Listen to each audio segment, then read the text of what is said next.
Hello and welcome back to Comfort Corner. This is, I think, going to be a final part on my little series on slow living. I'm going to continue, friends, today reading some passages from the book by Melanie Barnes, Seeking Slow.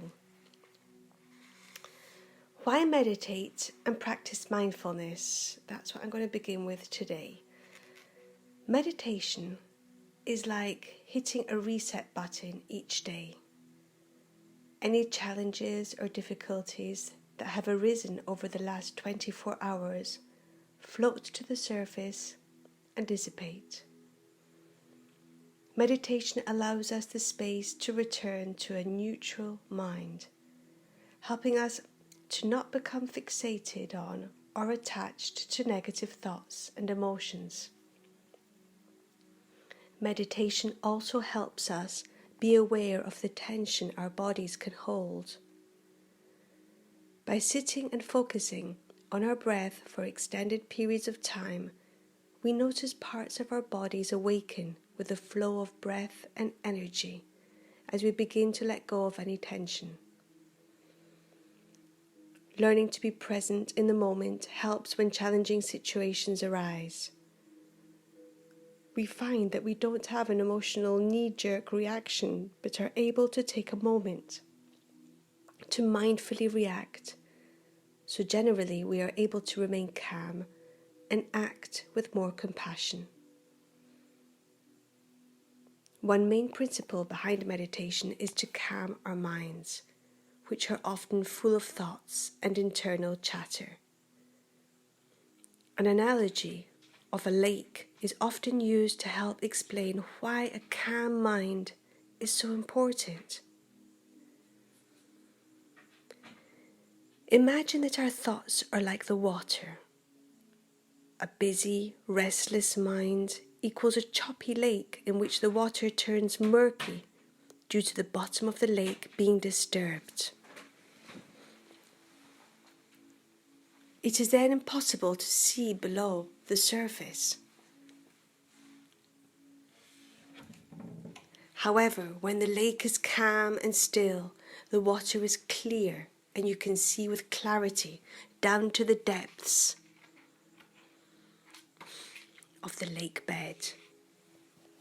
In order to know our true selves, we have to learn to look within.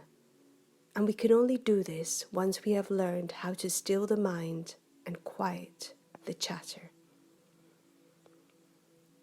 Both mindfulness and meditation can and have been used to provide therapeutic benefit, to reduce things like stress and anxiety, and help with depression.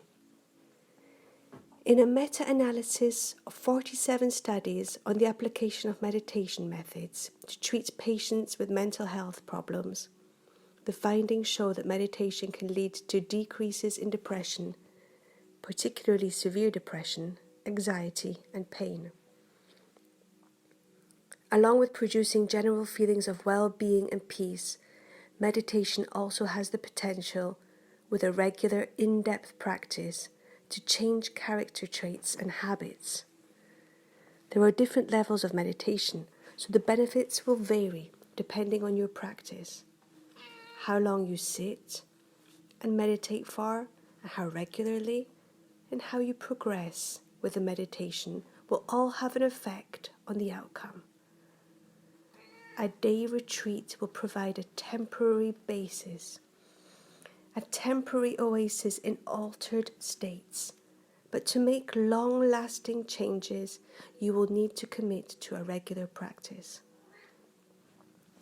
After continued practice, we notice some changes in our way of being, but they come and go. Finally, as practice stabilizes, the changes are constant and enduring, with no fluctuations. They are altered traits. So how to begin to meditate? If you are new to meditation, it is normal to feel a little overwhelmed by the prospect of learning to meditate. You might wonder how and where to start, and whether you are meditating properly. A good starting point is to choose a meditation that appeals to you and stick with it consistently for a realistic amount of time each day.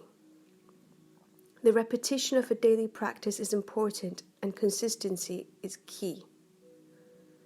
Take comfort in the fact that many people find meditation challenging in the beginning, especially if you have a very active mind.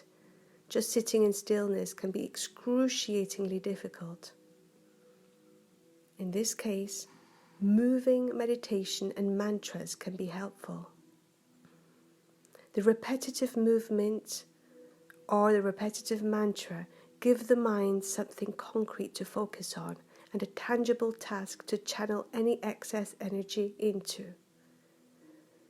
Focusing on emptying your mind is almost impossible. It is like being told not to think of a white bear, which of course guarantees that you will only think of white bears.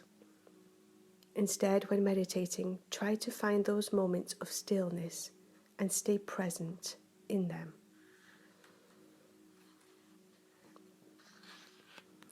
Now, I'm going to read a little passage on daily mindfulness. Pick an ordinary, everyday activity. It could be preparing dinner, washing your hands or face, or hanging the laundry on the line. Can you try to do the task mindfully? Can you bring your focus to all the little details of the activity? Think about the sounds you can hear, what smells you can notice, what textures you can feel.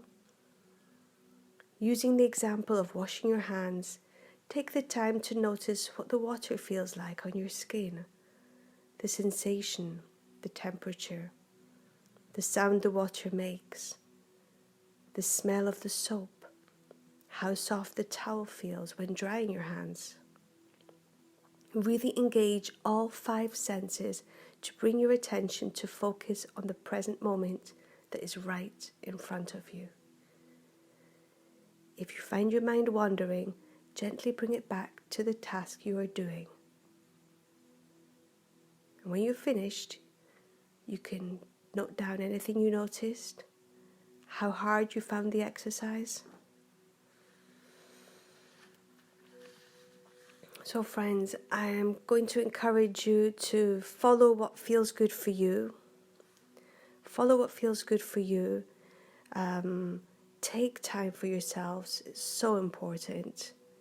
Maybe you could establish a quiet corner somewhere in your house that would feel good for you just to retreat to. You could either meditate there or do yoga or just sit and enjoy a nice peaceful cup of tea. I think as a conclusion we can say that time is the real luxury of life today. Time to spend with loved ones and times to sit in moments of stillness. By slowing down, we can think of the meaning and purpose of our lives, and it's then that we realize that our well-being and how healthy we are is what is most important.